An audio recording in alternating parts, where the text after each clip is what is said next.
Hinduism में भगवद गीता है, मुस्लिम में कुरान है, क्रिश्चियन में बाइबल है। तो बुद्धिज़्म में धम्मापादा क्या है बोलने से धम्मापाद, तो धम्मा पाद ऑफ स्पिरिचुअलिटी। जिन्होंने जो धम्मापादा का 2 गाथा समझा है, बुद्धा का उपदेश समझा है। हम सब क्या चाहते हैं? हम सब सुख चाहते हैं। हम सब क्या नहीं चाहते हैं? हम दुख नहीं चाहता है। दोनों का आंसर तो इस गाथे में है कि नहीं? दुख और सुख कहाँ से आता है? मन से आता है। द ग्रेट साइंटिस्ट आइंस्टाइन ने इतना अच्छा सुंदर बोल के गया। He was not spiritual before pure science. Science means totally focused on material development में भी कौन सा मटेरियल हार्मफुल है, कौन सा मटेरियल डेवलपमेंट यूजफुल, वो भी नहीं, खाली डेवलपमेंट करते गया, उसमें भाम भी आ गया। Religion without science blind, science without religion लेम।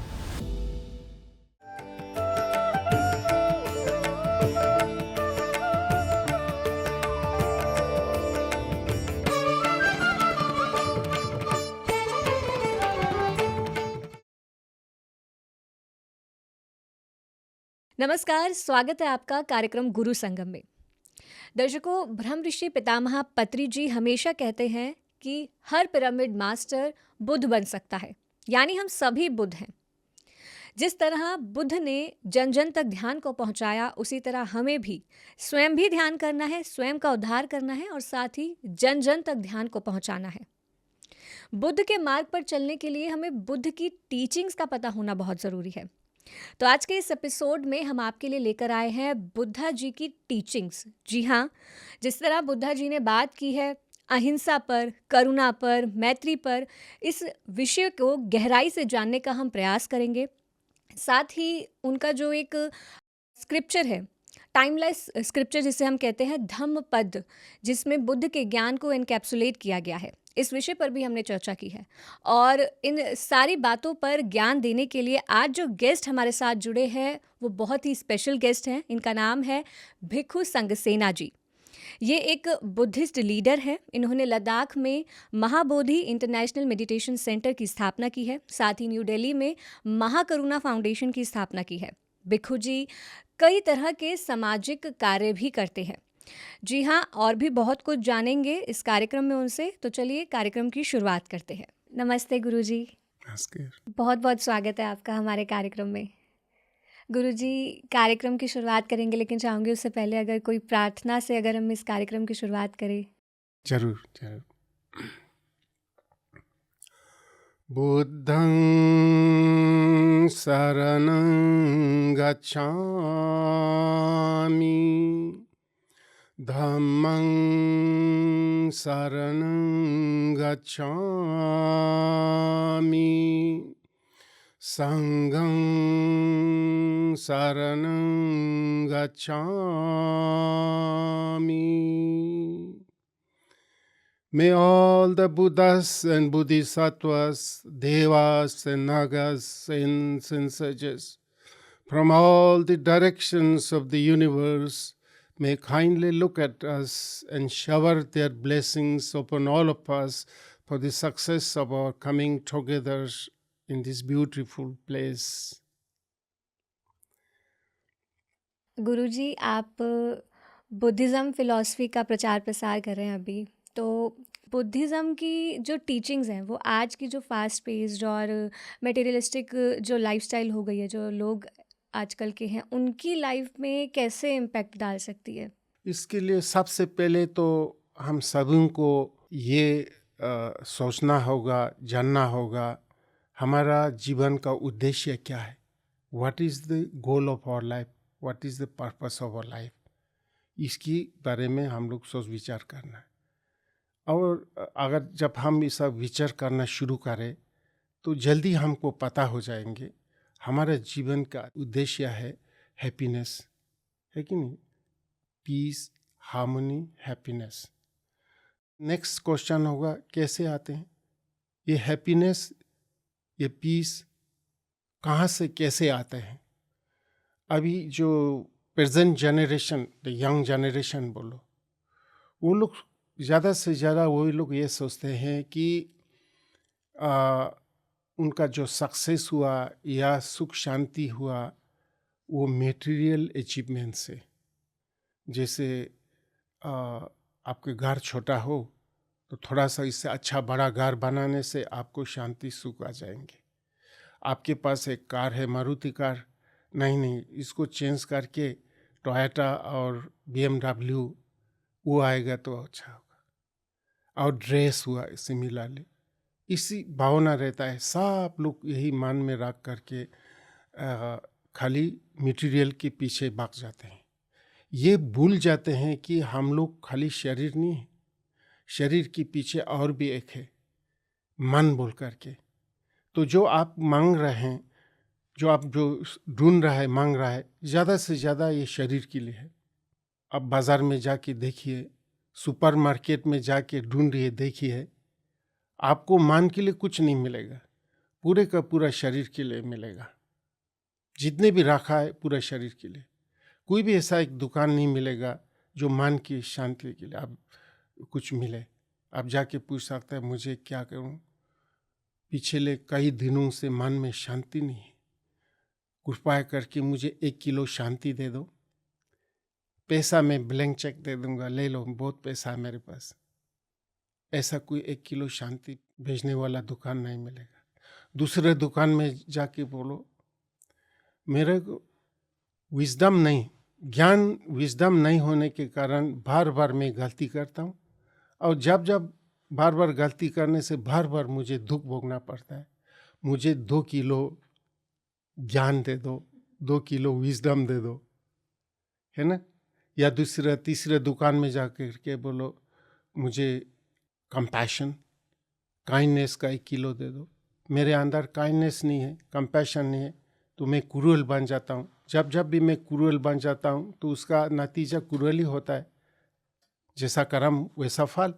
तो प्लीज़ और 1 किलो करुणा दे दो, 1 किलो मैत्री दे दो। ऐसा दुकान आपको नहीं मिलेगा। जितने भी मटेरियल क्या बोलता है शॉप्स है सुपरमार्केट में, पूरा मान शरीर के लिए, मान के लिए। यही जो बैलेंस है आज missing is balance between the materiality and spirituality, balance between the body and mind. ये बैलेंस का आज ज़रूरत है। जब तक हम लोग ये बैलेंस नहीं कर पाएंगे, हम लोग कभी total happiness, total health, we won't be able to enjoy total health, total happiness until and unless we balance, we know how to take care of the body and mind in balance। ये बहुत ज़रूरी है कि नहीं। So materiality and spirituality, inner and outer, ecology and psychology, physics and metaphysics, meditation and medication, right? Yes. Religion and science, ये दोनों balance करने का ज़रूरत है। द ग्रेट साइंटिस्ट आइंस्टाइन ने इतना अच्छा सुंदर बोल के गया। The great Einstein, he was not spiritual before pure science. Science means totally focused on material development में भी कौन सा material harmful है, कौन सा material development useful, वो भी नहीं, खाली development करते गया। उसमें भाम भी आ गया। अब भाम तो शांति नहीं लगेगा। But later on Albert Einstein became spirituality। मुझे सुनने में आया, मारने से पहले किसी ने पूछा कोई आपको दोबारा जन्म हो तो नेक्स्ट जन्म में आप फिर से ऐसा साइंटिस्ट बनना चाहेंगे? बोला कभी नहीं, I will rather prefer to be a plumber but not scientist. क्योंकि जो साइंटिस्ट बन के बम वगैरह बनाया है वेस्ट क्या ही रियलाइज। उन्होंने बोला religion without science blind, science without religion lame. That mean ये दोनों साथ में आना है। जब तक ये साथ में नहीं आएगा वो गड़बड़ हो जाएगा। That means all the scientist must meditate, all the scientist should be spiritually scientist. Then what happen? The scientists will not misuse or not waste their precious time in making bombs and guns. They will use all their knowledge of science to serve humanity. वो operation theatre बनाएगा, वो ऐसा light बनाएगा, इस तरह से technology bumps gun नहीं बनाएगा. If they are not guided by meditation वो लोग बम्स बनाएगा. अभी भी कितना दुख का बात है, अभी भी there are 30 to 40,000 young brilliant intelligence scientists are working day and night to make more dangerous, more destructive bombs and guns. अगर वो सबको मेडिटेशन सिखाया जाए, एक भी बम नहीं बनेगा, अच्छी चीज बनाएगा दूसरा, है कि नहीं? इसलिए scientist should be spiritually scientists, religious people also little bit scientifically religious, to avoid blind faith. Blind faith could be more dangerous than these scientists' bombs, isn't it? जो न्यूयॉर्क का वर्ल्ड ट्रेड सेंटर में हुआ था, कई एक जहाज को hijack बोलते हैं ना, हाईजैक करके hit against the tower. They burn themselves and burn thousands of people inside this tower. वो कैसे, उसको आप रिसर्च करके जाओ तो blind faith is equally dangerous. Religious people also be scientifically religious to avoid blind faith. And scientists should be spiritually scientists so that they can avoid misusing the knowledge. They will not make bombs and guns. So spirituality and materiality दोनों का balance आजकल के युग में ज़रूरत है, वो missing है. इसीलिए अभी के जो समय पे हर स्कूल में, हर कॉलेज में, हर कॉरपोरेट में, हर बिजनेस सेंटर में मेडिटेशन सिखाना, योगा सिखाना है, कंपैशन देना है. नहीं तो हम लोग क्या होगा, हम लोग राक्षस बन जाएगा. All your modern development of science technology will prove Bhasmasura dance without guided by spirituality. You know, your fantastic mobile network, your 4G, 5G, without guided by Guruji will become a disaster. समझे ना? आपका 3G, 4G, 5G without guided by Guruji will prove disaster. Which is happening. So much complaint because of the misuse of mobile. If it is guided by Guruji, then no misuse. Then also okay. So answers to your questions. आजकल के जो समस्या का क्या problem है, गांधी जी को भी पूछा था, आपको पता है? किसी ने गांधी जी को पूछा था आजकल के योग में सबसे बड़ा समस्या क्या है. गांधी जी ने बोला आजकल के जो सबसे बड़ा संगत समस्या ये है कि मनुष्य के हृदय में करुणा का सागर सूख जा रहा है. Compassion is drying up in the human hearts. तो सबसे बड़ा समाधान, bring back compassion, bring back Indian spiritualities. इसलिए मैं बोलता हूँ, अपने इंडियंस का जो युवा जनरेशन को बोलता हूँ, please be careful. Don't take western style as a symbol of success और प्रॉस्पेरिटी. हमारे भारत का जो असली दान जो है ना, ये कोको कोला, पेप्सी कोला नहीं है. भारत के जो रियल दान है वो है करुणा, मैत्री, अहिंसा, है कि नहीं, योगा, मेडिटेशन और वसुदेव कुटुंबकम. ये हमारे भारत का असली वेल्थ है, धन है. आज दुनिया को सबसे बड़ा ज़रूरत है. बहुत खुशी का बात हुआ, हमारे भारत के प्रधानमंत्री श्री नरेंद्र मोदी, मैं खुद को एक योगी समझता हूँ, उनके नेतृत्व में योगा को भी रिकॉग्निशन मिला है, इंटरनेशनल योगा डे बोल के. रिसेंटली इंटरनेशनल मेडिटेशन डे भी हुआ है. अभी जल्दी हम उम्मीद करेंगे माँ करुणा दिवस भी UN शुड डिक्लेयर सुन। ये समस्या है। अब बाकी जो सुपरमार्केट बनाने में, हाई रेस बिल्डिंग बनाने में और मोबाइल, ऑटोमोबाइल, ये सब में तो आगे बढ़ रहा है। उसके साथ साथ साथ साथ स्पिरिचुअलिटी परफेक्ट बैलेंस में चलना है, नहीं तो हम लोग सब राक्षस जैसा बनेंगे। राक्षस दूसरा कोई राक्षस नहीं, जो राक्षस हमको सुनने में मिलते हैं ना, वो तो बच्चे लोगों को डराने का कहानी है।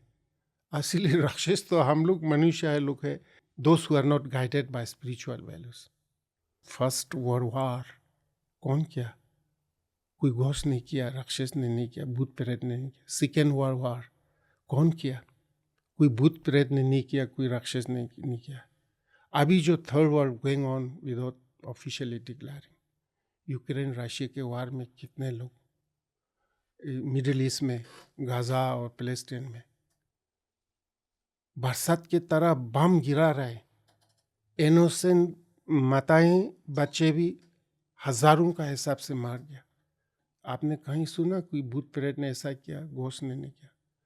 यही मनुष्य लोग है who are deprived of spirituality, जिसके अंदर ये आध्यात्मिकता, जो स्पिरिचुअलिटी नहीं है, वही राक्षस है। तो ये राक्षस सबको ठीक करने में एक ही उपाय है, करुणा को जगाओ, प्रेम को जगाओ, ज्ञान को जगाओ, योग को जगाओ, करुणा को जगाओ। यही आंसर है। इसलिए हमें सबको रिस्पॉन्सिबिलिटी है। हमें बहुत खुशी हुआ है, PMC हिंदी चैनल रात दिन लगा हुआ है इसी की importance of Karuna, importance of meditation, importance of spirituality को प्रमोट करने में, वो भी एक बिल्कुल universal level, non sectarian level में। इसके लिए मैं पत्री जी का और PMC चैनल में काम करने वाले सबों को बहुत आदर करता हूँ, नमन करता हूँ, प्यार करता हूँ। हमें we have a great responsibility to spread the message, save this beautiful world where the world is facing tremendous challenges, unthinkable. वो अमेरिकन मिलिट्री सेव नहीं करेगा, बम्स एंड गन सेव नहीं करेगा। करुणा का पावर, मैत्री का पावर, ध्यान का पावर से ही दुनिया सेव होगा। गुरुजी, आपने अभी धम्मपद का जिक्र किया था, तो ये धम्मपद क्या है? आपने बहुत अच्छा प्रश्न किया है।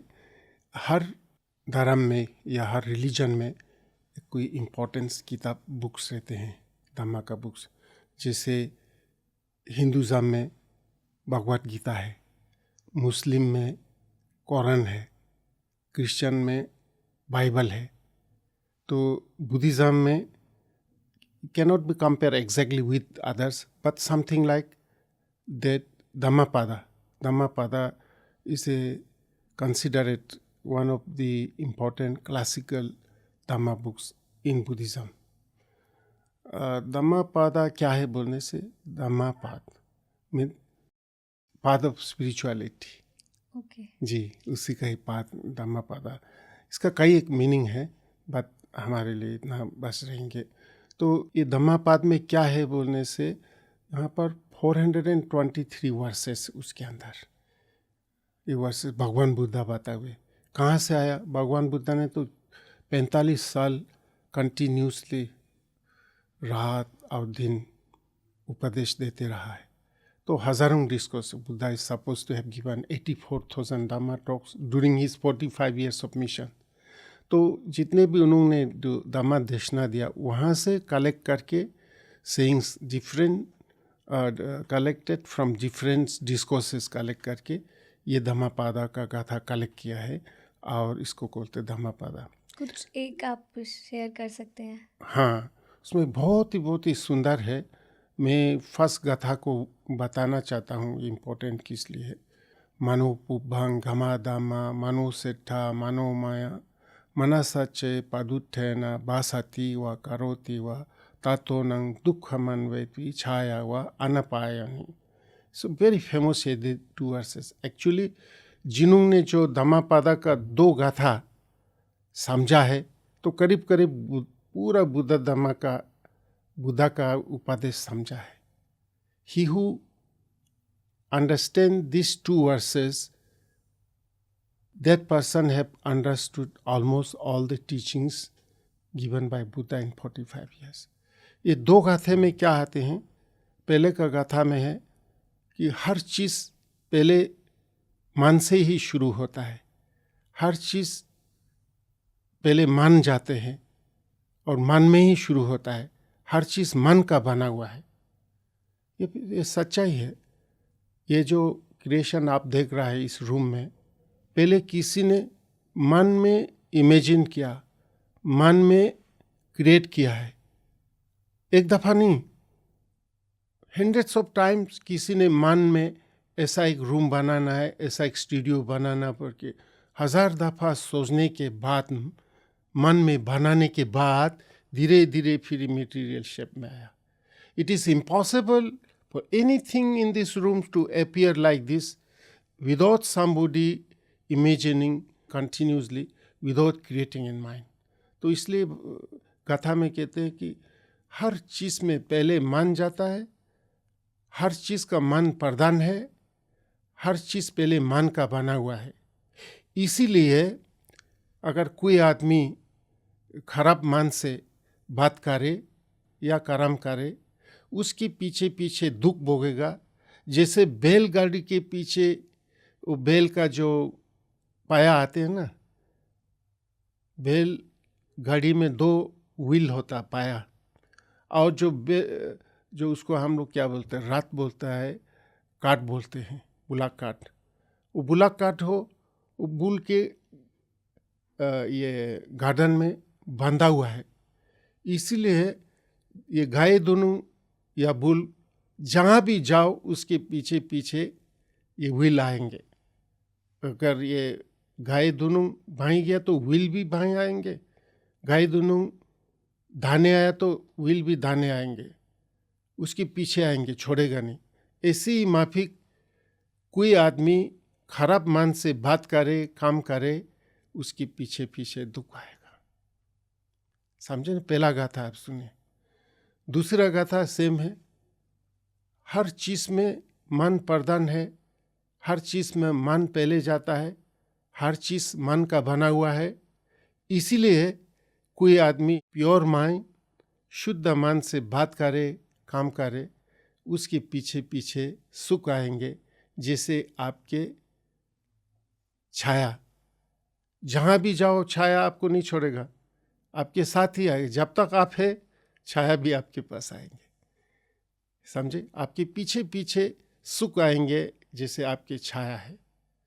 आप देख लीजिए ना, ये 2 गाथा ठीक से समझा तो भगवान बुद्धा का करीब करीब 90% धर्म समझ गया है। हम सब क्या चाहते हैं? हम सब सुख चाहते हैं। हम सब क्या नहीं चाहते हैं? हम दुख नहीं चाहता है। दोनों का आंसर तो इस गाथे में है कि नहीं? दुख और सुख कहाँ से आता है? मन से आता है, बाहर से नहीं आता है। हमारा आदत क्या है? मुझे दुख भोगा है मेरा माताजी के कारण से, मेरा पिताजी के कारण से, मेरा पति से, मेरा बीवी से, और ज़्यादा से ज़्यादा मेरी daughter in law, son in law से इससे दुख आता है। हमेशा हम लोग ये फिंगर दूसरों के ऊपर उठाता है, उनसे आता है। मुझे दुख है, मुझे तकलीफ है, उनके तरफ से। जब आपका जो अंगुली इस तरफ करते हैं ना, आप भूल जाता है कि 3 अंगुली अपने तरफ है। तो इसलिए दुख का कारण भी आप हम ही हैं, हमारा मन है। सुख का कारण दोनों है। पहला है दुख अपने मन से आते हैं, और कैसे आते? अशुद्ध इम्प्योर मन से आता है। सुख भी हमारा मन से आता है। कैसा मन से आता है? प्योर मन से आता है। ये जो मन को जानने का तरीका, मन क्या चीज़ है, प्योर मन क्या चीज़ है, और इम्प्योर माइंड क्या है, ये सब जानने का तरीका, उस रास्ता को बोलता है मेडिटेशन। मेडिटेशन के द्वारा हम अपने नज़दीक आते हैं, शरीर के नज़दीक, मन के अंदर। मेडिटेशन के द्वारा हमारे मन में क्या हो रहा है वो पता हो जाता है। जब पता हो जाता है मेरे मन में पॉइजन है, तो कौन रखना चाहेंगे पॉइजन? नहीं रखना चाहेंगे। जब भी तुमको पता होगा कि पॉइजन फेंक डालेंगे, जैसे आपके घर में कोई दुश्मन आया, the moment you come to know that this enemy, आप एक सेकेंड भी बर्दाश्त नहीं करेंगे उसको निकालने में। आपको पता नहीं चला ये दुश्मन है, तो आप अपना दोस्त बना करके खिलाएंगे पिलाएंगे, जब तक आपको ख़त्म नहीं करेगा आराम से बैठेंगे। लोग को मालूम नहीं, मालूम करने का तरीका को मेडिटेशन है और कोई अलावा नहीं। इसलिए मैं सबों को बोलता हूँ, धम्मपदा जो बुक है वो आपका पर्स से भी क्लोज में रखना चाहिए। धम्मपदा जो है वो आपके पासपोर्ट से भी ज़्यादा वैल्यू करके रखना चाहिए। आपका पासपोर्ट का वैल्यू है एक देश से दूसरा देश जाने के लिए। आपका पासपोर्ट कोई काम नहीं का, स्वर्ग का गेट के पास पहुंचेगा, इमिग्रेशन वहाँ, आपका ये पासपोर्ट कोई वैल्यू नहीं रहेगा। वहाँ पर धम्मपदा चेक करेगा, धम्मपदा पासपोर्ट। इसलिए आपको पासपोर्ट से भी नज़दीक, पर्स से भी नज़दीक रखना है, क्योंकि पर्स से तो आप बाज़ार खरीद कर सकता है, ज्ञान शांति सुख स्वर्ग जाने का जो पासपोर्ट नहीं मिलेगा। इसलिए मैं चाहता हूँ सभी लोग धम्मपदा अपने पास रखिए। सभी लोग हर रोज़ धम्मपदा गाथा को पार के जीवन शुरू किया, दिन शुरू किया। सुबेरे उठते ही किचन में ज़्यादा पहले ना दौड़े, सुबेरे उठते ही टॉयलेट में ना दौड़ के पहले आंखें खोल के स्नान करके 2 गाथा पढ़े, दिन शुरू कीजिए। मैं गारंटी दे सकता हूँ आपका दिन अलग सा होगा, सुख शांति होगा। मैं सबको यही कहूँगा, धम्मपदा ऐसा कोई नहीं है कि बुद्धिस्ट का है, ऐसा है, यूनिवर्सल लॉ है। इतना सुंदर टीचिंग से इतना सुंदर है। गुरुजी, आपने जैसे बोला कि मेडिटेशन करना है, ध्यान करना है और साथ ही साथ करुणा का भाव अपने भीतर होना चाहिए। लेकिन आज की अगर हम बात करें जनरेशन की, आज के युग की बात करें, तो ये जो हेट्रेड की भावना है वो ज़्यादा बढ़ चुकी है। तो ये कंपैशन की भावना कैसे आएगी? और जैसे मेडिटेशन आप बता रहे हैं कि मेडिटेशन करना चाहिए, तो कुछ सिंपल प्रैक्टिसेस मैं चाहूँगी कि आप बताएं हमारे व्यूअर्स को, क्योंकि जो बिगनर्स होते हैं उनके लिए मेडिटेशन करना बहुत टफ होता है, क्योंकि बहुत सारे थॉट्स आते हैं स्टार्टिंग में। तो कैसे वो मेडिटेशन की अपनी जर्नी को शुरू करें और ये जो कंपैशन का जो भाव है वो अपने भीतर कैसे जागृत करें? पहला तो आपने कहा कि आजकल लोगों के मन में कंपैशन नहीं है, करुणा नहीं है, सेल्फिश बन रहा है, ग्रीडी बन रहा है ना। हाँ जी। वो उसका रूट कारण है अज्ञानी है, अज्ञानी, ignorance of what? Ignorance of वही कंपैशन कोई स्कूल में सिखाया नहीं देता। पहले तो जीने का कला सीखो। जो 100 साल हो, 100 साल भी नहीं, वो बिल्कुल रॉन्ग कैलकुलेशन है। कोई अगर कैसे भी करके 100 साल जिया भी ना, ये रॉन्ग कैलकुलेशन है। आपने भी नहीं सोचा होगा कैसे रॉन्ग कैलकुलेशन है। 100 साल हम जिया तो 100 साल में कितना होता है? आधा दिन होता है, आधा रात होता है, समझे ना? आधा दिन आधा रात। रात को हम सोता है।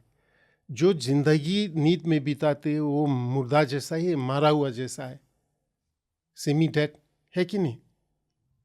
तो इसलिए 100 में से 50 निकालो, कितना रहा? 50। वो भी रॉन्ग कैलकुलेशन है।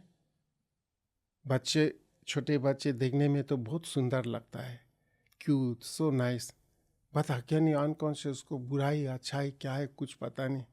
लाइक वेजिटेबल्स है ना, 5-6 साल तक तो कुछ उसको अच्छा क्या है बुरा क्या कुछ वो नहीं, उसके लिए 5-6 साल छोड़ो। फिर उसके बाद थोड़ा जानना शुरू होता है बुराई क्या है। फिर हम लोग इनलाइटन तो है नहीं, उसके कारण कभी लड़ाई होता है, झगड़ा होता है, कभी बीमारी हो के अस्पताल में रहना पड़ता है, दुख होता है। वो भी तो जीवन का है, अच्छा हिस्सा नहीं है। वो सब के लिए और 10-15 छोड़ो। 50 में से 15-20 साल घर में लड़ाई, पड़ोसी की लड़ाई, उसमें बिताओ। फिर हम शरीर है बीमार, तो कभी हॉस्पिटल में, कभी अपना रूम में बेड रीडन है, सिर में दर्द, पैर में दर्द, वो भी अच्छा नहीं। वो सब को छोड़ डालो। अनदर ऑल टुगेदर 15-20 साल आपके पास हार्डली 30 साल है। 30 साल जीवन है, 30 साल से ज़्यादा नहीं है। और 30 साल में पहला आप सीखना है जीने का कला। करुणा से कैसे जीना है, प्रेम से कैसे जीना है, माइंडफुल से कैसे जीना है, ज्ञान से कैसे जीना है, हंसते हंसते मुस्कुराते, singing together, dancing together, laughing together, meditating together, praying together, serving each other together, with peace and harmony. That is the first things to learn. बच्चों को पहले वही सिखाना चाहिए.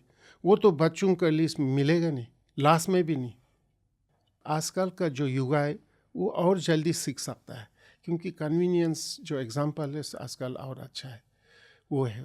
दूसरा आपने कहा ध्यान में भी अभी ध्यान का काफ़ी पॉपुलर है, और रकम का ध्यान सीखने वाला अलग अलग गुरु है, अलग अलग टेक्निक है. तो हमें ऐसे एक ध्यान सिखाना होगा, सिंपल टेक्निक, जो हर एक आदमी, एजुकेटेड हो, अनएजुकेटेड हो, सिटी में रहने वाला हो, ये गांव में रहने वाले हो, बड़े ऑफिसर हो, नॉर्मल आदमी हो, सब लोग ऐसा जो सीख सकते हैं और कर सकते, ऐसे एक टेक्निक हमने डेवलप करना होगा. वो ऑलरेडी है ही, भगवान बुद्ध ने पता, आनापानासति. Mindfulness is the foundation of meditation, beginning of meditation. हर एक लोग कोई भी कर सकते. इट इज सो ईजी है, बहुत आसानी है, उसका कोई साइड इफेक्ट नहीं. अभी बहुत से मेडिटेशन होगा, जैसे कुंडलिनी मेडिटेशन कुछ आपने सीखा होगा, वेरी डेंजरस. उसको ठीक से अगर आपके पास गाइडेंस टीचर नहीं है, not everybody can learn and practice. वो बिल्कुल एडवांस लेवल है, एक स्पेशलिटी है, साइड इफेक्ट भी डेंजर होगा. आनापानासति is so simple, so effective, और कोई साइड इफेक्ट नहीं रहेगा. तो मैं चाहता हूँ सभी लोग आनापानासति सीखना चाहिए. सभी लोग अगर आनापानासति सीखा तो ये दुनिया अलग सा होगा. तो यहाँ हमारे पत्री जी ने आनापानासति को बहुत पॉपुलर किया था. गाँव में हर जगह उन्होंने सिखाया था. आनापानासति वेरी सिंपल है, कैसे करें. एक तो रेगुलर करना चाहिए. The key of success in meditation is regular and proper practice, है ना. हर रोज सुबेरे करना. Morning time is the best time. Morning में ना, in for many reason, early morning consider it the best time to meditate. Timing हो गया ना. फिर जगह कौन सा है आपके घर में, एक जहाँ पर मिनिमम डिस्टर्बेंस हो, है ना, जो मिनिमम डिस्टर्बेंस हो, ऐसा एक जगह बनाना चाहिए. मेडिटेशन रूम बनाना चाहिए. वही अनफॉर्चुनेट है आजकल. आप देखिएगा इतना बड़ा बड़ा घर. मैं जब यूरोप जाता हूँ, जर्मनी वगैरह जाता हूँ ना, मैं अपने गेस्ट के घर में रहता हूँ. Basement, ground floor, first floor, second floor तक भी हो सकता है. 2 आदमी रहता है, और हर फ्लोर में एक अच्छा बाथरूम मिलेगा ज़रूर. टॉयलेट या बाथरूम हर फ्लोर में. कोई फ्लोर में तो 2 भी मिलेगा, 3 भी. और मैं उनको पूछूँ कहाँ है मेडिटेशन रूम, बोलो नो मेडिटेशन रूम. तो मैं उनको बोलता था तुरंत immediately please convert one of the bathroom into meditation room. और मैं बोलता हूँ उनको please spend more time in the meditation room than in the bathroom. Bathroom से ज़्यादा मेडिटेशन रूम में रहना चाहिए. इसलिए हर घर में छोटा मेडिटेशन रूम रहना है, यू नो. बाथरूम का और मेडिटेशन रूम का करीब करीब सिमिलर फंक्शन है. बाथरूम में हम क्या करते हैं, purification and beautification of body, correct और नॉट. यस. मेडिटेशन रूम में क्या करते, exactly purification and beautification of heart, mind. ये दोनों बैलेंस में होना. आजकल वही बैलेंस में नहीं. बाहर में तो इतना शरीर सुंदर, इतना सुंदर बाथरूम है, और शरीर भी कितना नीट क्लीन सुंदर पहले ज़माने से है ना, लेकिन अंदर में शुद्ध नहीं है. ग्रीड, हेटेड, फियर, वरीज, टेंशन, एंगर है. वो कैसे होगा. तो real beauty will come from the beauty of the heart. Real purity will come from the purity of the heart, not from outside. अगर बाहर से ही आता है तो भगवान बुद्धा को अपना पहले छोड़ के जाने का जरूरत नहीं था. He was a Prince.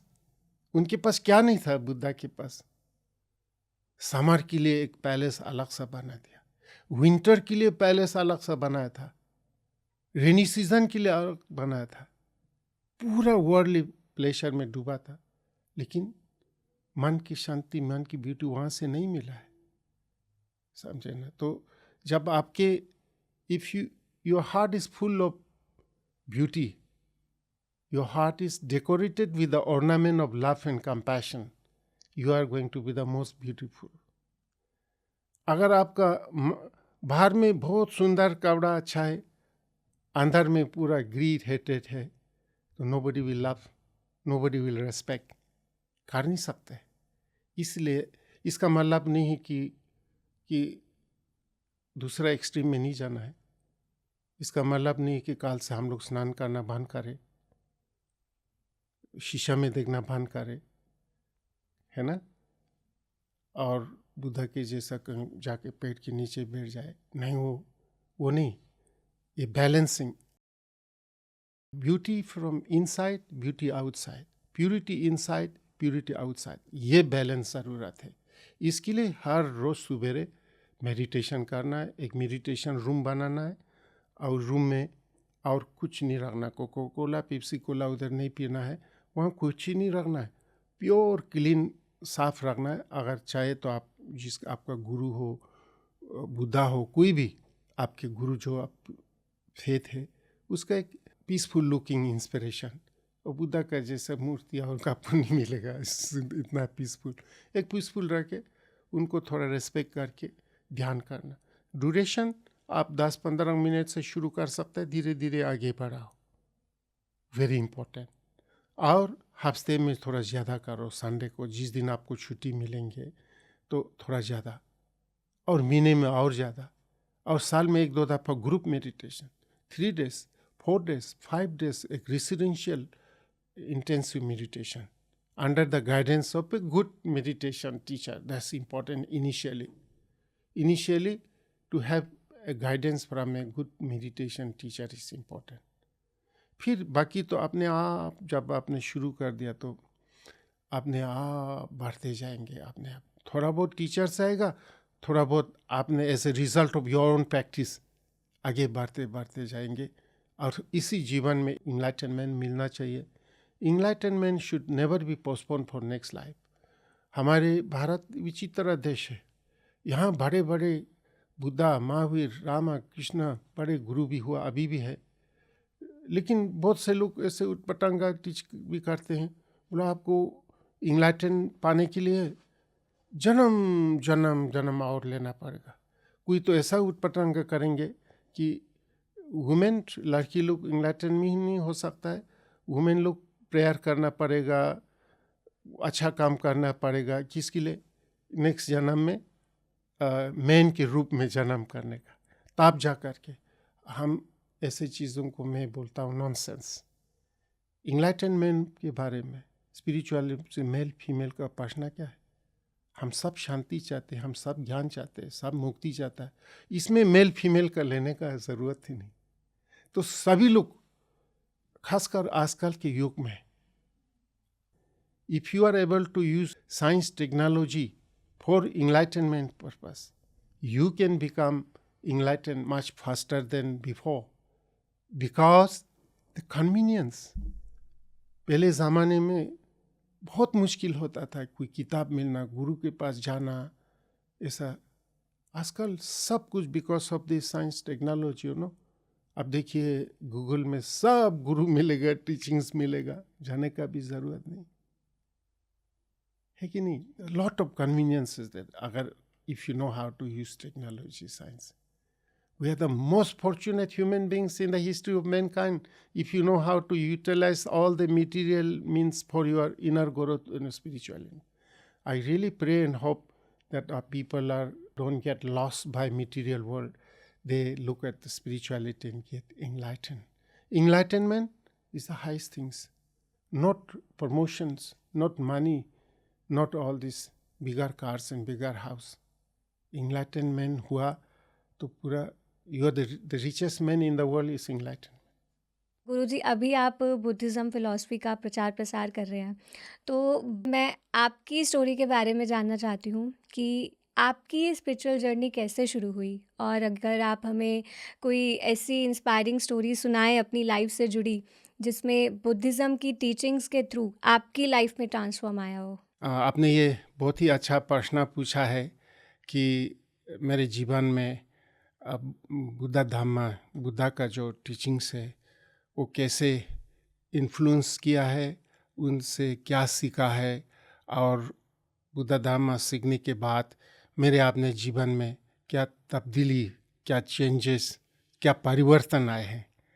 This is very practical. वैसे तो हम लोग बुद्धा धर्म के बारे में, कोई भी रिलीजन के बारे में, फिलोसॉफी के बारे में बहुत बातचीत होते हैं, कर सकते हैं, लेकिन जब तक वो प्रैक्टिकल ना हो, अपने जीवन को कुछ टच नहीं किया है, जीवन को बदलने में सहयोग नहीं किया, तो वो ऐसे ही थोड़ा इंटेलेक्चुअल हवा में डिस्कशन रहते हैं. तो आपने ये अच्छा प्रश्न पूछा है कि हम हवा में ना रह के ग्राउंड में आकर के जो प्रैक्टिकल अपने जीवन में क्या कुछ परिवर्तन आया उसके बारे में. तो पहला तो मैं लद्दाख में हमारा एक संस्था है महाबोधि इंटरनेशनल मेडिटेशन सेंटर का नाम से, काफ़ी संस्था बड़ा है. कई एक हमने प्रोजेक्ट्स या सेवा प्रोग्राम्स शुरू किया है, spread over 250 acres of land पर. और उसमें सबसे पहले तो हमारा international meditation and yoga centre है. उसके अलावा हमारा एजुकेशन प्रोग्राम है, separate hostel for girls and boys, और वहाँ नर्सरी से लेकर के 10+2 तक है. और उसके अलावा एक महाबोधि मैत्री जेरेटिक होम, ओल्ड एज होम भी है. Beautiful, I think the best and the most beautiful home for such elderly people. एक चैरिटेबल हॉस्पिटल भी है, वहाँ गेस्ट हाउस भी है. वहाँ Buddha park for world peace बोल के भी एक बहुत ही सुंदर प्रोजेक्ट आ रहे हैं. उसके अलावा एक ब्यूटीफुल पिरामिड हॉल भी है. हमारे प्रिय, most respected and dearest Brahma Rishi Patri ji के द्वारा, और हमारे गुड फ्रेंड शास्त्री जी, उनके द्वारा पिरामिड मेडिटेशन हॉल भी है. वहाँ करीब करीब 100-200 लोग, 200 से भी ज़्यादा लोग वहाँ बैठ के ध्यान कर सकते हैं. ये हमारा संस्था है. उसके अलावा भी माँ करुणा फाउंडेशन और सेव द हिमालय फाउंडेशन और global doctor association for Himalaya, ऐसे कई एक फाउंडेशन भी हम लोग ने इस्टेब्लिश किया है. ये कैसे शुरू हुआ है, हाँ जी, ये बताने से पहले तो मैं बचपन में कोई स्कूल जाने का मौका ही ठीक से नहीं मिला है. पहला स्कूल हमारा लेह में खोला था. जो लेह है ना, Leh is the capital city of Ladakh.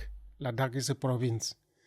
तो पहला गवर्नमेंट का स्कूल 60s में, लेट 60s में वहाँ खोले थे. तो सेकेंड स्कूल हमारे गाँव में खोले थे. हमें तो आइडिया भी नहीं है क्या स्कूल क्या होता है, क्या चीज़ है. मेरा पेरेंट्स, माता पिता स्कूल भेजना चाहते थे. वहाँ मैं बहुत एक्साइटेड था, बचपन से ही कुछ नया चीज़ सीखने का था. लेकिन अपना अपना काम भी तो होता है, काम. तो स्कूल में गया तो स्कूल बोल के उस ज़माने में कोई बिल्डिंग कुछ नहीं है, फर्नीचर कुछ नहीं है. वो बाहर में ज़मीन कर बैठना है, कोई कारपेट भी नहीं है, और पेपर पेन नोटबुक कुछ नहीं है. इफ़ यू आर लकी तो कैसे भी करके वुडन स्लाइड्स होता है, वुडन स्लाइड्स. तो इंक आपने से बनाना है, पेन आपने से ट्री का स्टिक काट के उससे बनाना है. तो हमने ज्वाइन किया हुई, मुझे नर्सरी में एडमिट किया था. I was very much excited nursery में. तो 1 साल के बाद हाँ, नर्सरी से क्लास 1 में प्रमोट करने का है. तो मेरा टीचर आके बोला आप फेल हो गया है. फेल हो गया, आपको अलग होना पड़ेगा. मैंने सोचा मेरा टीचर मजाक कर रहा है. मैं इसलिए सोचा कि I knew I was doing far better than my classmate. तो मैं सोचा टीचर मज़ा करे। तो आप हफ्ते के बाद वो टीचर आया, फिर कहा आप तुम सचमुच में फेल हो गया है, आपकी जो क्लासमेट साहब है वो क्लास 1 में प्रमोशन हो गया, आपको और एक साल नर्सरी में रहना है उनके साथ। कुछ बच्चे देखा है नोस रनिंग, कुछ बच्चे हैं उनके साथ और एक साल बना। My heart was almost breaking. I started crying, came back to home crying. मैंने माताजी को बोला, माताजी आई एम बीइंग ग्रेजुएटेड, मेरा ग्रेजुएशन हो गया है, स्कूल ख़त्म हो गया, कल से स्कूल नहीं जाएंगे। उन्होंने कहा क्या हो गया? तो मैंने ये कहानी बताया, टीचर ने मुझे फेल किया है, मैं नहीं जा सकता। गुरुजी आपकी उम्र क्या थी उस वक्त? मेरा ख्याल 6-7 होगा, 6-7 छः सात साल में आप ऐसे बात कर हाँ रहे थे? जी। फिर मेरा माताजी ने कहा तुमने कुछ ज़रूर टीचर के साथ बदमाशी किया होगा, तुम ऐसा करो, कल में एक वाइट स्कार्फ शॉल जैसा, और उसका ज़माने में एक ट्रेडिशन होता था कि एक barley wine is not actually considered wine, नहीं है वो, ट्रेडिशन होते हैं। जब भी कोई बड़े आदमी मिलने जाएंगे तो एक स्कार्फ, हम खताक बोलते हैं, या शॉल जैसा, यहाँ भी अभी भी कोई बड़े आदमी मिलने जाने से आप एक शॉल देते हैं। इससे मुताबिक मेरा माताजी ने बोला कि एक खताक तैयार करेंगे और एक बॉटल ऑफ बार्ली वाइन करेंगे, तुम कल जा कर के टीचर को ये देखे उनसे माफ़ी मांगो, कुछ तुमने गलती किया होगा। मैंने बोला माताजी ये तो मेरे से नहीं हो सकता है, ये कैसा हुआ? मुझे पता है मेरा क्लासमेट से तो मैं अच्छा कर रहा था और उन्होंने फेल कर दिया, तो वो आकर के मेरे से माफ़ी मांगना चाहिए कि मैं उनके जाकर माफ़ी मैं नहीं कर सकता है, ये नहीं हो सकता, वो आके मेरे से माफ़ी मांगना। तो मेरे माताजी ने बोला है तुम फेल इसलिए हो गए, तुम ऐसे बात करते इसलिए फेल हो गया। तो मैं माताजी से आर्गूमेंट नहीं करना चाहते थे। मैंने बोला ठीक है माताजी, आप जैसा एडवाइस करेंगे जाएंगे। सुबेरे माताजी ने वो करके दिया मुझे एक स्कार्फ, और वो बात मन से मैंने सोच लिया था कि कभी वो जाके टीचर को नहीं देंगे। मैं गया उसको उठा के, माताजी ने आशीर्वाद दिया। रास्ते में मेरा क्लासमेट सबसे मिला हूँ, तो मैंने उनको बोला माय फ्रेंड्स, आज मेरे पास कुछ स्पेशल चीज़ है, हम स्कूल नहीं जाएंगे, हम लोग नदी का बैंक में जाके पिकनिक करेंगे। समझे ना? तो मेरा अपना क्लासमेट साहब ले जा कर के नदी का किनारे में पिकनिक किया, कुछ एक strange kind of pack lunch होते थे उसको खाया, और बार्ली वाइन भी हम लोग ने शेयर किया, वापस आ गया। फिर शाम को माताजी ने कहा क्या हो गया? मैं बोला सब ठीक ठाक है, सब ठीक ठाक है, हो गया ठीक। तो धीरे धीरे मैंने माताजी को बोला कि अब स्कूल का कुछ दिन के लिए छुट्टी है, holidays. That was the end of my education. उसके बाद मैं कभी स्कूल जा नहीं पाया। ये मेरा चाइल्डहुड का स्टोरी। तो नेक्स्ट उसके बाद मेरा पिताजी एक ट्रेडिशनल आमची था, डॉक्टर था। उसके साथ साथ मेरा पिताजी एक उस ज़माने का एक ट्रेड बिजनेस करते थे, एक गांव से दूसरा गांव हॉर्स पर याक पर सामान ले जाके। तो मैं अपने पिताजी को असिस्टेंट करके टाइम बिताया कुछ 16-17 तक। तो 17 साल जब मैं हुआ तो मैं बचपन से ही क्यूरियस था। मैं बहुत से नए चीज़ सीखना चाहते थे, नई चीज़ देखना चाहते थे। ऊंची पहाड़ को देखा तो हमेशा मैं सोचता हूँ सबसे ऊंची पहाड़ पर जाके मैं देखना चाहता हूँ पहाड़ के उस साइड में क्या है। कभी कभी मिलिट्री का एरोप्लेन आते थे, मेरे आंख से आंसू आते थे, ये कहाँ से आया है, कैसे टेक ऑफ करता है और कैसे वो लैंड करते, आई वांट टू नो। इस तरह से लॉट ऑफ क्यूरियसिटीज़। तो लद्दाख में उस ज़माने में अर्ली 70s में, अर्ली 70s लेट 60 में जो नया चीज़ देखने का है वो खाली इंडियन मिलिट्री, इंडियन आर्मी, और कुछ नहीं होता था। लद्दाख उस ज़माने में totally different world, only new things to see, some new things is military. I was very much interested in this uniform. Indian army का जो यूनिफॉर्म वही हिसाब से एक नया चीज़ देखने का था, और मुझे पता नहीं था आर्मी किस लिए, क्या पर्पस है। तो मैं आर्मी में जाना चाहते थे, कुछ सीखने के लिए, देखने के लिए गया हूँ। लेकिन आर्मी में 18 साल का चाहिए आपको, मगर उस ज़माने में कोई बर्थ सर्टिफिकेट वगैरह कुछ नहीं होता है।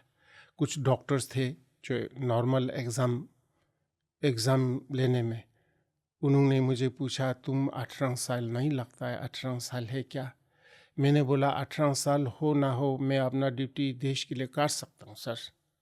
तो उन्होंने हंसा और मुझे ले लिया।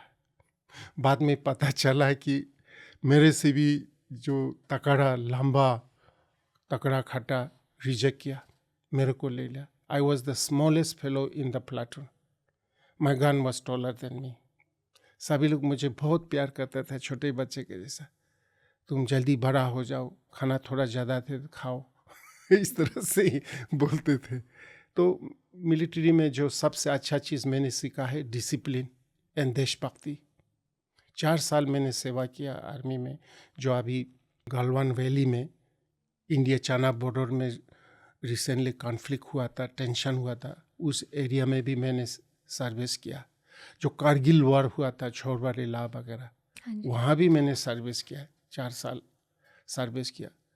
तो मिलिट्री में भी मेरा curiosity continues. I was not satisfied with the military life, though I was enjoying very much. जो ट्रेनिंग हुआ, डिसिप्लिन हुआ, it was all the training was like games. I was not actually involved in the war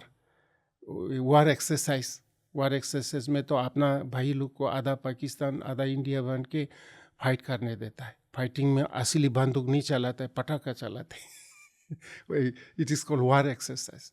तो इसलिए सब मेरे लिए एक game जैसा था, कोई सीरियस नहीं था। तो वहाँ भी मैं बचपन से ही मैं अपने आप को रिलीजियस समझते थे। मेरा पिताजी बहुत बड़ा योगी जैसे थे, उसका इन्फ्लुएंस था। आजकल मेरे पिताजी जैसा कोई दिखाई नहीं देता है। मेरे पिताजी एक दिन नहीं बीतेंगे थोड़ा मेडिटेशन ना करते हुए, और लॉन्ग टाइम चैंटिंग पूजा करते थे। और यहाँ से कहीं भी जाएगा तो एक बंच ऑफ बुक यहाँ कंधे में उठा के जाएंगे। आजकल ज़माना चेंज हो गया, वो पूजा का पुस्तक की जगह पर मोबाइल उठा के गया। आजकल चैंटिंग की जगह पर माइकल जैक्सन का सॉन्ग्स और म्यूज़िक प्ले करता है यंग जनरेशन। आजकल गाँव में ऐसे आदमी कोई नहीं मिलेगा, सब वॉकी टॉकी, नो पूजा का बुक। तो मेरे पिताजी बहुत योगी जैसा रिलीजियस था, उसका भी इन्फ्लुएंस था। और मिलिट्री का कैंप में भी मैं स्टोर में जा कर के कुछ पेपर बॉक्स ले कर के अल्टर बनाते थे, और भगवान बुद्धा और दलाई लामा का एक पिक्चर रख करके सुबह 3 दफ़ा प्रोस्ट्रेशन नमस्ते करते थे। शाम को कोई अगरबत्ती कैंडल मिला तो जलाते थे।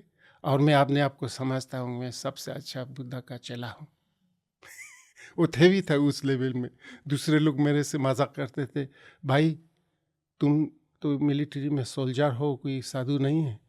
ये जो जहाँ तुम रहते हो मिलिट्री ब्रेक्स वो है, डॉर्मेटरीज है, ये तुम्हारा मनास्ट्री नहीं है। ऐसे मजाक करते थे, मगर हम अपने आप को सोचते थे ओ मैं सबसे अच्छा भगवान बुद्धा का फॉलोअर से। तो उस वक्त 4 साल के बाद और एक बुद्धिस्ट मंक मिला, मेरे रिलेटिव से, मेरा गांव का है। वो बेंगलोर मनास्ट्री में अध्ययन करते थे, स्टडी करते थे। वो मेरे से मिलने आया। मैं as a soldier from the military, he as a monk from the monastery. दोनों जैसे हम दोनों बैठे वैसे बैठ करके एक दूसरे के बारे में पूछा है। We share our lifestyle with each other. उन्होंने ऐसे मांग सुबह कितना बजे उठता है, उठने के बाद सबसे पहले क्या करते हैं, फिर दिन भर कैसे रहते हैं, फिर सोने से पहले क्या करते हैं। उन्होंने बताया सुबह ही उठ करके पहले हाथ मुँह धो के मंदिर में जाके मेडिटेशन हॉल में जाके मेडिटेशन करते, पूजा करते, विश्व शांति के लिए करुणा मैत्री दया करते। दिन भर अध्ययन या मेडिटेशन या अध्ययन करेंगे या सेवा में लगाएंगे। और मेरे गुरुजी वहाँ बहुत से ऐसे प्रोग्राम शुरू किया था, मेडिकल प्रोग्राम्स। साधु लोग खुद आर्टिफिशियल लिम्स वगैरह बना के देते थे, पूरा दिन भर सेवा में। और शाम को सोने से पहले हमारे बुद्धिज्म में एक प्रैक्टिस होता है मेत्ता मेडिटेशन। मेत्ता मीन्स मैत्री, लविंग काइंडनेस, और यू कैन से कंपैशन।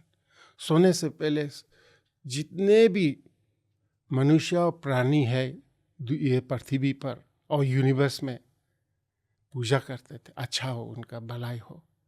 अपने के लिए, खाली अपने के लिए नहीं, खाली अपने परिवार के लिए भी नहीं, खाली हमारे ज्ञाति जो रिलेटिव्स के लिए भी, पड़ोसी के लिए भी, या खाली बुद्धिज़्म को, बुद्धा को फॉलो करने वाला भी नहीं, उससे पारे स्टार्ट तो अपने से होता है, उसको एक्सपेंशन एंड एक्सटेंशन करके होल यूनिवर्स को इंक्लूड करता है उस प्रेयर में। आज सबसे ज़्यादा उसी प्रेयर का ज़रूरत है, इसको प्रेयर ऑफ कंपैशन करते हैं।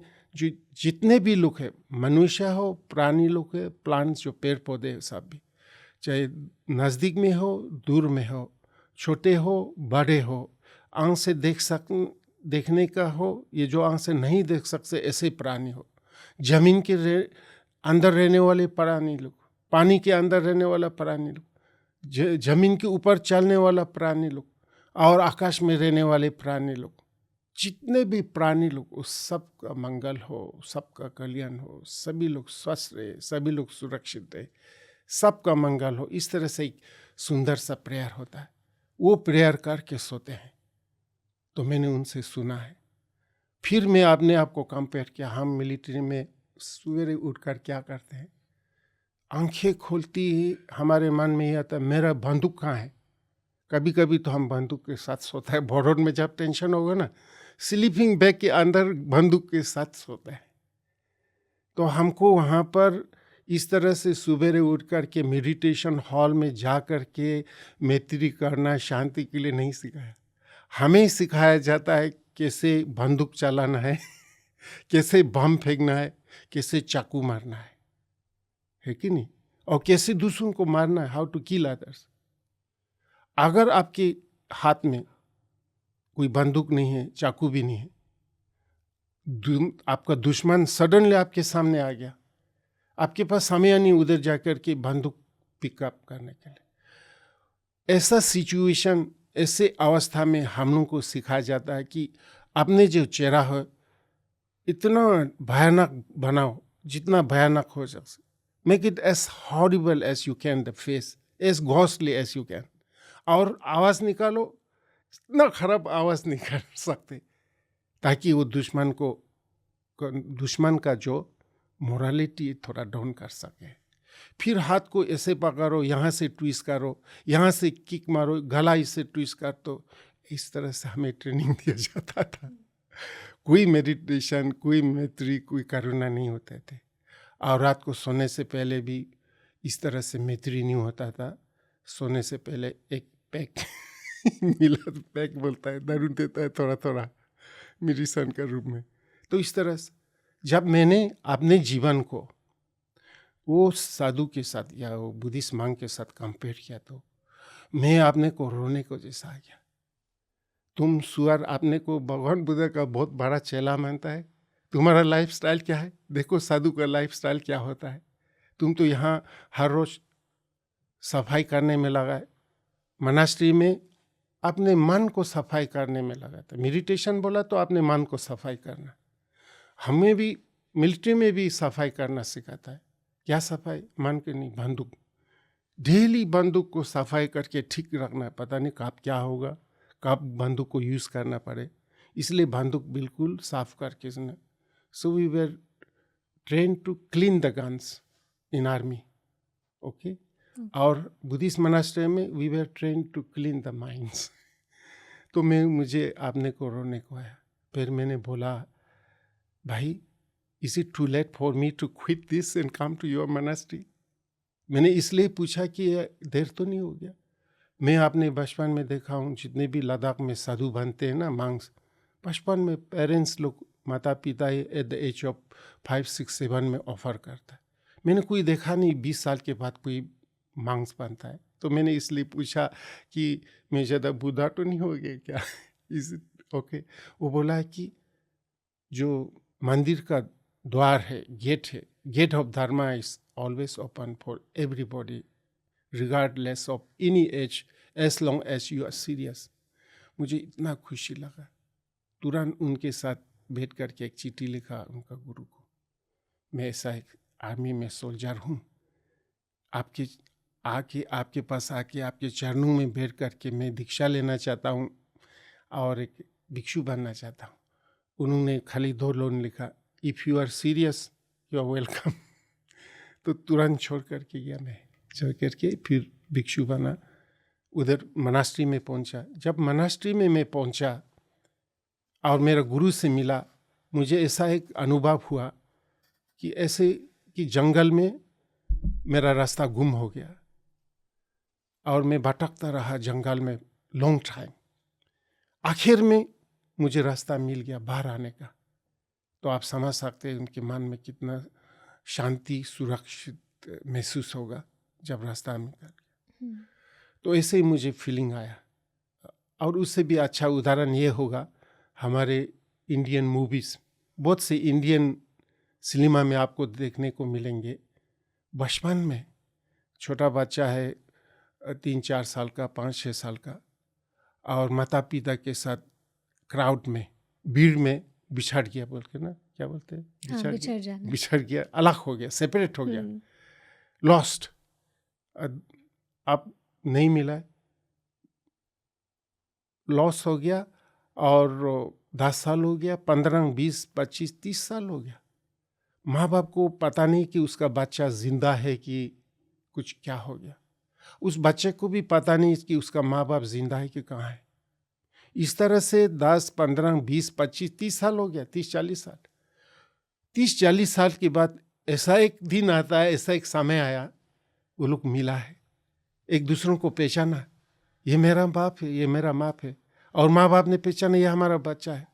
जब वो दोनों पहचानने लगा एक दूसरे को, उनके मन में क्या होता, खुशी होगा ना, दुख नहीं होगा। और खुशी भी बता नहीं सकेगा, ओनली खुशी बताने का तरीका उनके पास होगा, माँ बाप का आंखों से नॉन स्टॉप टीयर आएगा, बच्चे के आंखों से भी नॉन स्टॉप टीयर्स आएगा।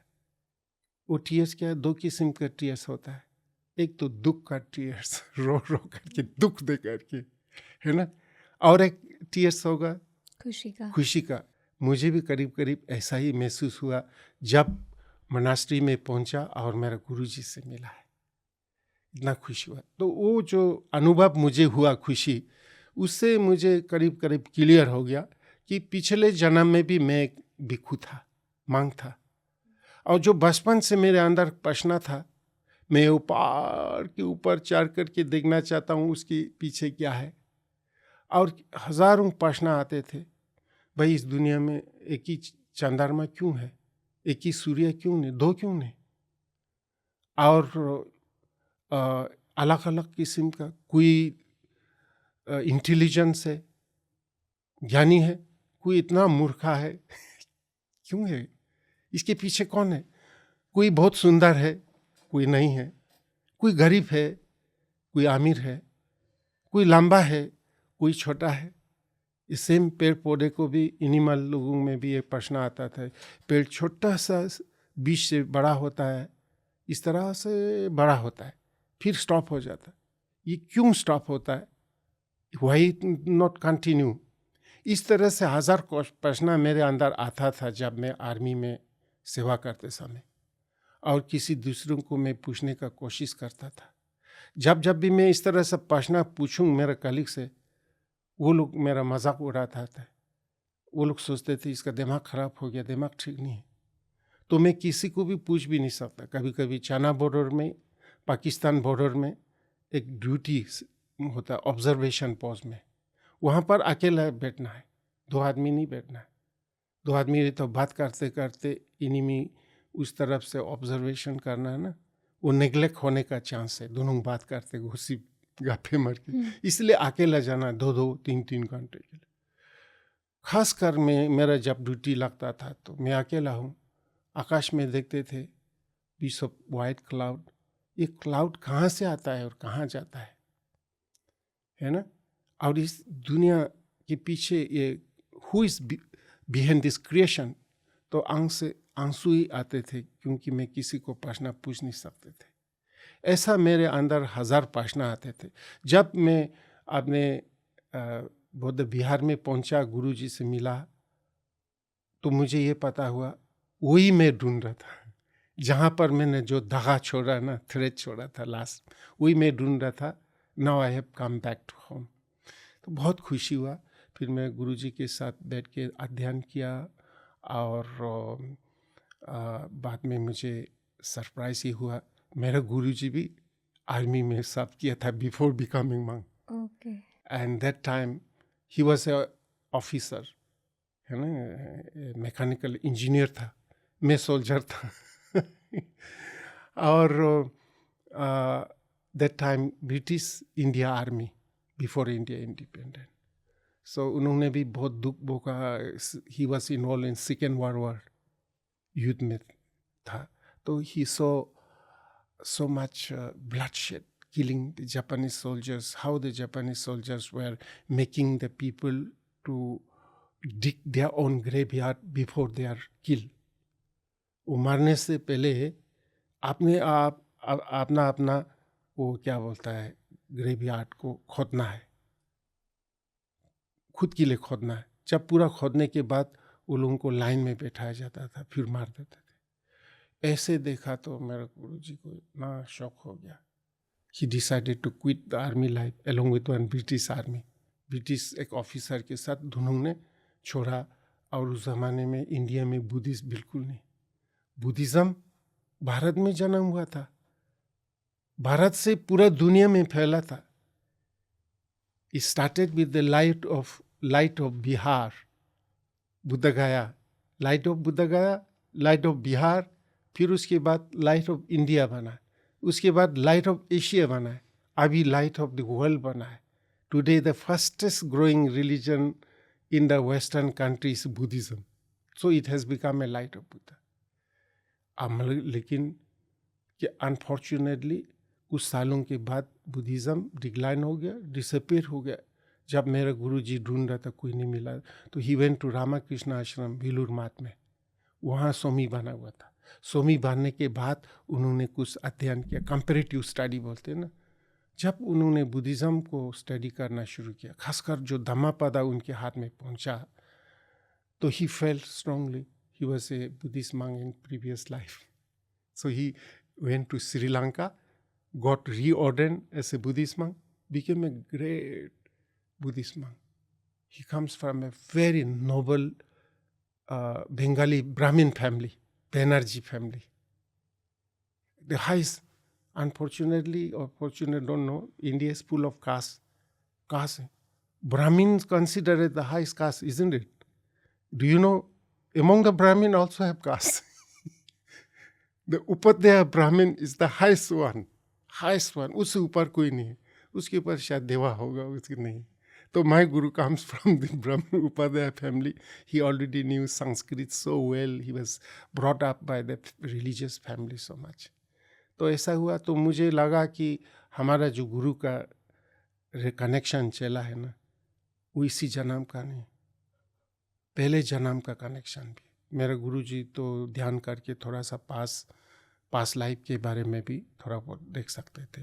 यूज्ड टू टेल अस कि पहले इन हिज प्रीवियस लाइफ एक बहुत बड़ा रिम्पोचे था तिब्बत में, और लद्दाख से सब मंक्स लोग तिब्बत में जाते थे पढ़ने के लिए। शायद मैं एक था उसमें से, तो मैं ऐसा समझता हूँ।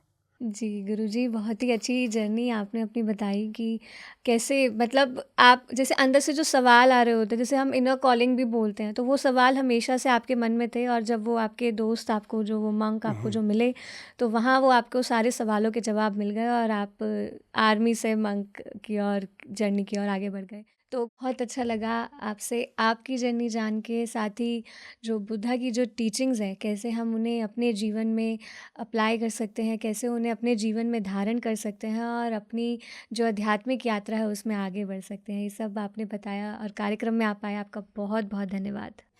Thank you so much, it's been my great pleasure. मुझे भी बहुत खुशी हुआ आपके यहाँ आने का। Thank you so much. तो ये थी हमारी बातचीत भिक्खु संगसेना जी के साथ। हमने जाना कि कैसे बुद्धिज़्म फ़िलॉसफ़ी का प्रचार-प्रसार वो कर रहे हैं और कैसे बुद्धिज़्म टीचिंग के माध्यम से ही उनके जीवन में भी परिवर्तन आया और अब वो जन-जन तक ध्यान को पहुँचा के लोगों के जीवन को भी परिवर्तित कर रहे हैं। उम्मीद करते हैं कि आपको ये एपिसोड पसंद आया होगा। यदि आप ये कार्यक्रम टीवी पे देख रहे हैं, तो हमें यूट्यूब पे सब्सक्राइब करना बिल्कुल ना भूलें और यदि यूट्यूब पे देख रहे हैं, तो हमारे पीएमसी ऐप को भी डाउनलोड कीजिए। Thank you so much. PMC